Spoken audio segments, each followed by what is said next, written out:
नमस्कार दोस्तों, आप सभी का बहुत बहुत स्वागत है आपके अपने YouTube चैनल में।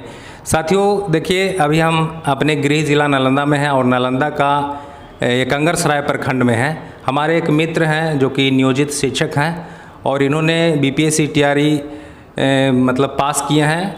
बीपीएससी टीआरई में इनका मेधांक बना है और ये कह रहे थे कि बहुत हम परेशान हैं क्योंकि अदर जिला दे दिया गया है।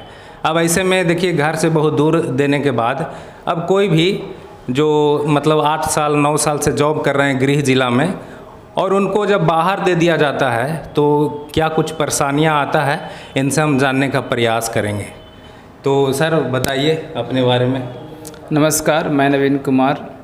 मैं 2014 से नियोजित शिक्षक के रूप में कार्य कर रहा हूं नालंदा ज़िला में, जो कि मेरे घर से 5 किलोमीटर की दूरी पर है। अच्छा। परंतु अब बीपीएससी में मेरा चयन हुआ है, लेकिन मेरा ज़िला मेरे घर से 135 किलोमीटर की दूरी पर औरंगाबाद दिया है।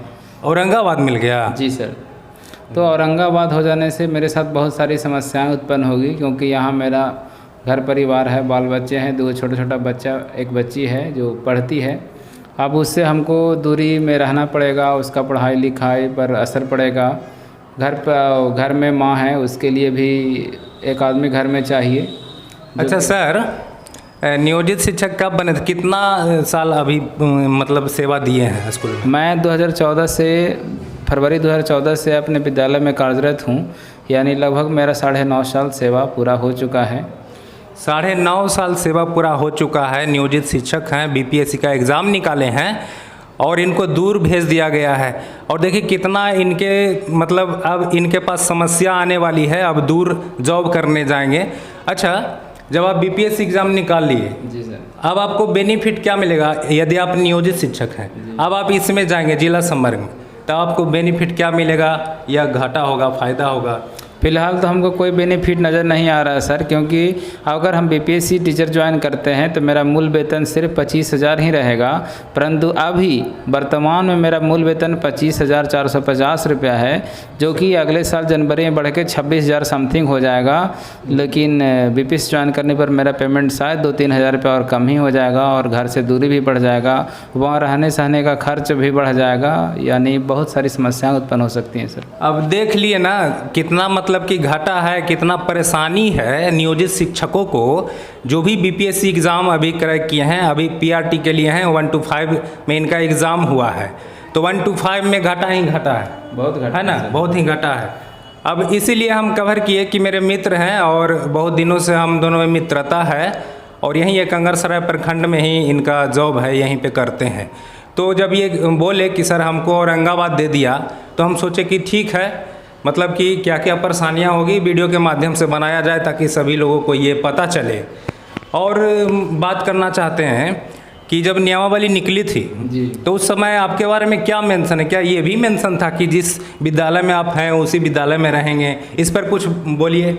हम लोग तो इसी आधार पर फॉर्म डाले थे सर कि अगर हो जाए, मेरा चयन अगर बीपीएससी के थ्रू हो जाता है, तो अगर हम जिस विद्यालय में हैं अगर वहीं मेरा रह जाता है कार्य तो बहुत बढ़िया होगा, क्योंकि दूरी जाने से तो बहुत सारी परेशानियां बढ़ेंगी।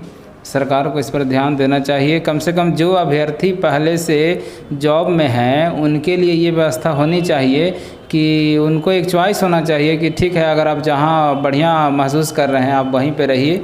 लेकिन जो नए शिक्षक हैं उनको तो भाई कहीं भी दिया जा सकता है, क्योंकि वो कहीं भी जाने के लिए उनको कोई प्रॉब्लम नहीं होगा। लेकिन जो पहले से जहाँ पे हैं उनके साथ, क्योंकि परिवार है तो उनको भी साथ में बाहर जाके ले जाके रहना, थोड़ा सा नया जगह पर सेटलमेंट करना, बहुत सारी समस्याएं हो सकती हैं। देखिए बहुत बड़ा बात बोल दी हैं। देखिए जो रियलिटी है, जो सच्चाई है, वहीं ये बोल रहे हैं। देखिए इन्होंने फार्म भरा था कि इसी विद्यालय में हम जिला संवर्ग हो जाएंगे और मेरा सेवा जो है इसी विद्यालय में रहने वाला है जिस विद्यालय में ये जॉब करते हैं। लेकिन बाद में ये नियम आया, पता नहीं कैसे जो है विभागीय कार्रवाई हुई, मतलब उन लोग अपने में जो है बीपीएससी शिक्षा विभाग क्या ये मतलब कि कोई नियम बनाए होंगे कि जो नए सीट है उसी पे ले रहे हैं सभी नियोजित शिक्षकों को। नियोजित शिक्षक तो पहले से एक सीट पे हैं, तो ये फिर नया सीट में क्या क्यों, मतलब इस पर भी कुछ बताइए।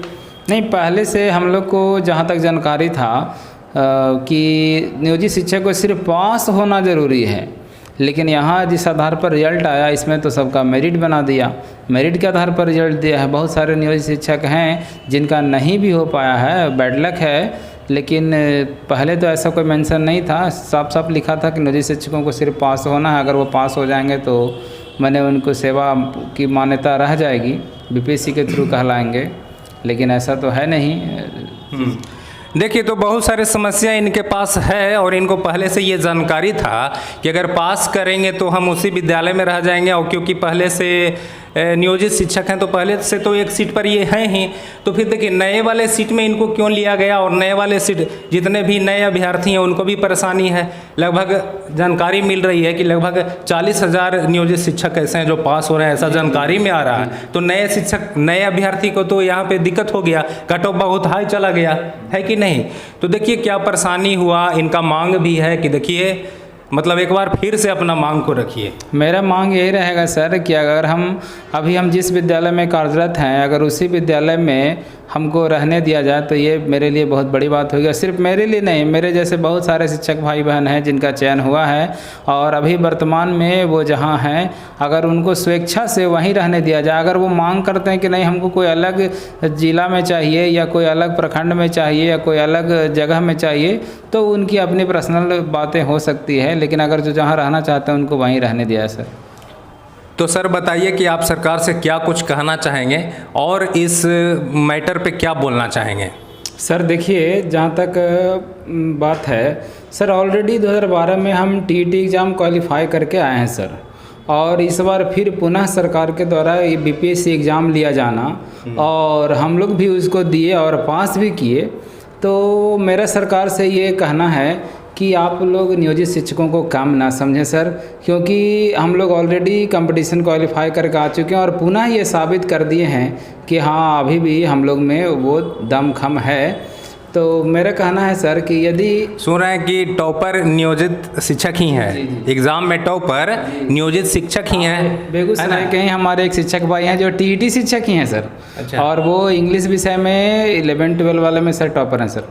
और जहाँ तक बात है सर कि यदि हम लोग को बिना शर्त राज्य कर्मी का दर्जा दे दिया जाए सर, तो नए अभ्यर्थी को इसका बहुत बड़ा फ़ायदा मिलेगा सर, क्योंकि जो हम लोग लगभग 60,000 40,000 जो सुनने में आ रहा है कि इतने नियोजित शिक्षक का रिजल्ट हुआ है बीपीएससी में, अगर इन लोगों को यानी हम लोगों को अगर ऑलरेडी बिना शर्त राज्य कर्मी का दर्जा दे दिया जाए, क्योंकि इसी को पाने के लिए तो हम लोग बीपीएससी ज्वाइन करना चाहते हैं, अपने वाले सीट पर जो पहले से आप लोग नियोजित हैं जी उसी पर दिया जाए। जी हाँ सर। अगर मान लीजिए बिना शर्त हम लोग को राज्य कर्मी का दर्जा मिल जाता है सर, तो जो नए 40,000 सीट का जो हम लोग नियोजित शिक्षक जो उसको पास करके बैठे हैं सर, उस पर नए अभ्यर्थी को मौका मिल जाएगा। बिल्कुल मिलेगा। देखिए जिस सीट पर नियोजित शिक्षकों का मेरिट बनाया गया उस पर नहीं बनाना चाहिए, उस पर नए शिक्षक अभ्यर्थी आएंगे और उनको जॉब मिलेगा तो और रोजगार का अवसर बढ़ेगा। आप तो पहले से जॉब करिए रहे हैं। हम तो कर ही रहे हैं सर। चलिए और बताइए। तो यही बात है सर कि ये तो जॉब वाले को ही जॉब देना हो गया सर, और नाम तो हो जाएगा कि सरकार इतने लोगों को जॉब दी, लेकिन फ़ायदा क्या है, हम लोग तो जॉब ऑलरेडी कर ही रहे हैं। हम लोग तो सिर्फ बीपीएससी का टैग लगाने के लिए ही मैं दिए थे कि इससे राज्य कर्मी का दर्जा अगर मिल जाता है तो अच्छी बात है। ये दुर्भाग्य है कि वेतन भी कम हो पा रहा है और दूरी भी बढ़ रहा है, मेरे घर से दूर भी भेजा जा रहा है इस एग्ज़ाम से। जी हाँ, इसीलिए सर अगर सरकार हम लोग को ये बात मान लेती है, अब बहुत सारे नियोजित शिक्षक जो काबिल शिक्षक हैं मैंने वो नहीं भर पाए सर बीपीएससी एग्ज़ाम। अच्छा, ऐसे भी टैलेंटेड नियोजित शिक्षक हैं जो कि एग्ज़ाम नहीं दे पाए, है ना, फॉर्म नहीं भर पाए, एग्ज़ाम नहीं दे पाए, लेकिन उनकी काबिलियत में भी कोई कमी नहीं है सर। जब ये सरकार भी जानती है, हम लोग भी जानते हैं, हम लोग साथ में रहते हैं, हम लोग देखते हैं, इस बात को समझते हैं, जानते हैं।